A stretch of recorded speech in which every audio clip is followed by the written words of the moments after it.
At least बीच का रास्ता निकाल लिया गया और रास्ता ये निकला है कि डीजीपी और एजी को लेकर बदलने का रास्ता साफ हो गया है कि किस तरह से दोनों को बदला जाएगा। डीजी को लेकर तय ये हुआ है कि यूपीएससी को पैनल भेज दिया जाएगा सीनियर मोस्ट अफसरों का, और जो भी यूपीएससी वहां से फाइनल करके 3 नाम भेजेगी उनमें से एक को लगा दिया जाएगा। एक तो ये तय हो गया है। दूसरा, एडवोकेट जनरल हाईकमांड की कंसल्टेशंस के बाद, उनसे सलाह मशवरा करने के बाद इनको बदलने का भी रास्ता साफ हो गया है कि एडवोकेट जनरल एपीएस देओल को हटाया जा सकता है। हाँ, ये भी हो सकता है कि हाईकमान खुद एपीएस देओल को ये कह दे कि आप इतनी कंट्रोवर्सी के बीच में अपना नाम विड्रॉ कर लें और आप कंटिन्यू ना करें। ये एक तय हो गया। तीसरा बड़ा फैसला ये हुआ है कि आगे से जो जितना समय सरकार का बचा है उसमें अगर कोई भी बड़े मुद्दे आते हैं तो 3 लोग उसमें बैठकर उन पर मशविरा करेंगे और फिर अंतिम फैसला लेंगे।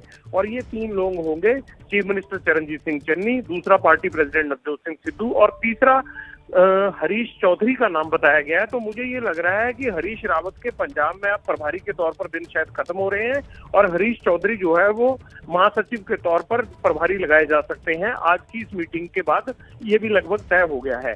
तो मुझे ये लगता है कि जल्दी ही नवजोत सिंह सिद्धू का हाईकमान जो है वो इस्तीफा नामंजूर कर सकती है। जो अंदर बैठे हुए लोग थे उनसे बातचीत के बाद मैं इतनी बात कह सकता हूं कि आपस में इनकी सहमति बन गई है। चरणजीत सिंह चन्नी भी इन तमाम मशवरों पर खुश थे। हाईकमान को हरीश चौधरी की तरफ से भी ये फीडबैक दे दिया गया है कि दोनों सहमत हैं और नवजोत सिंह सिद्धू को भी ये बात मंजूर हो गई है कि अगर इन दोनों को हटाने पर सहमति बन गई है तो मुझे ये बात मंजूर है और इस्तीफा किसी भी वक्त जो है अब हाईकमान एक बार विचार विमर्श के बाद नवजोत सिंह तो जगविंदर, ये कहा जा सकता है जगविंदर, फिर ये कहा जा सकता है कि एक बार फिर से सिद्धू की ही चली है। जो कहा जा रहा था ना कि इस बार कोई नहीं झुकने को तैयार है, हाईकमान भी बातचीत नहीं करेगा, लेकिन एक बार फिर से सिद्धू की चली। नहीं, देखिए, मैंने आपको पहले ही कहा था कि हाईकमान ने नवजोत सिंह सिद्धू और पंजाब सरकार को छोड़ा नहीं है, क्योंकि हरीश रावत जो है, माफ कीजिएगा, हरीश चौधरी जो है, उनका यहाँ पर आना ये साबित करता था कि हाईकमान पूरे मामले को देख रहा है। ये मैंने आज शोभना को 4 बजे के बुलेटिन में भी यही बात कही थी कि हरीश चौधरी का आना मायने रखता है और वही हुआ। कमेटी इसलिए बनाई जा रही है कि आगे से बार बार इस तरह की स्थिति खड़ी ना हो, फजीयत ना हो। हाँ, नवजोत सिंह सिद्धू ने जो भी फैसला लिया इस्तीफा देने का, वो फैसला ये माना जा रहा है कि जल्दबाजी का था और हाईकमान को उससे नाराजगी हुई। राहुल प्रियंका खासकर नाराज थे, लेकिन इस क्राइसिस को भी तो सुलझाना है ना, आगे सरकार बढ़ानी है। तो इसीलिए ये एक बीच का रास्ता निकाला गया है कि आगे से बड़े मसलों को सलाह मशवरे के बाद ही फाइनल किया जाए, ताकि ऐसा ना लगे कि कोई एक आदमी आगे बड़े फैसले लिए जा रहा है और बाकियों को नजरअंदाज किया जा रहा है। तो अब आप किसी भी हिसाब से लगा रखे हैं कि सिद्धू अपनी बात मनवाने में भी कामयाब हो गए और चन्नी को भी ये लग रहा है कि उन्होंने जो बात सुनी है उसके मुताबिक अपने साथियों की राय को वो जो है वो बड़ा मजबूती से मान रहे हैं। बिल्कुल जगविंदर, मैं दोबारा आपके पास लौटूंगा। तो इस वक्त की ये सबसे बड़ी खबर है, सिद्धू मान गए हैं, लेकिन नाराज मंत्रियों का क्या होगा, ये सवाल बना हुआ है। जो मंत्री कुछ जो नाराज हुए थे उनका क्या होगा, ये देखना अहम हो जाता है। सिद्धू के सामने झुकने को तैयार है चन्नी सरकार। लेकिन जगविंदर, ये बात बताइए कि जो मंत्री नाराज हुए थे उनका अब क्या होगा?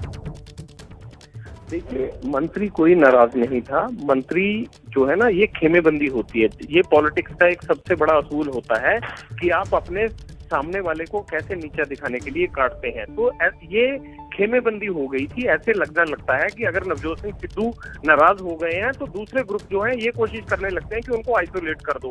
और अगर मान लीजिए हाईकमान ने थोड़ी सुन ली तो अब वो अपने पार्टी प्रेसिडेंट से भी ठीक कर लेंगे, क्योंकि इनका एक दूसरे के बिना गुजारा नहीं है। नवजोत सिंह सिद्धू चेहरा है और वो क्राउड पुलर है, सीधी सी बात है।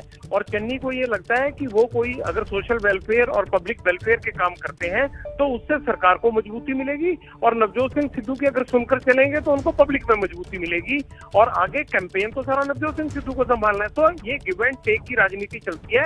इसमें ये पटरी गाड़ी से उतरी थी, लेकिन मुझे ये लग रहा है कि उसे दोबारा से हाईकमान ने हरीश चौधरी को भेजकर, और चन्नी को भी ये कहा गया है कि आप सब लोगों को साथ लेके चलिए, तो उस हिसाब से वो दोबारा पटरी पे ले आए हैं। हाईकमान जानता है कि इलेक्शन कैंपेन के दौरान नवजोत सिंह सिद्धू एक उनकी मजबूत कड़ी है और उस कड़ी को भी नहीं छोड़ना चाहिए, और ये भी काम जो है आगे चल के चन्नी सरकार की ही आने वाली है।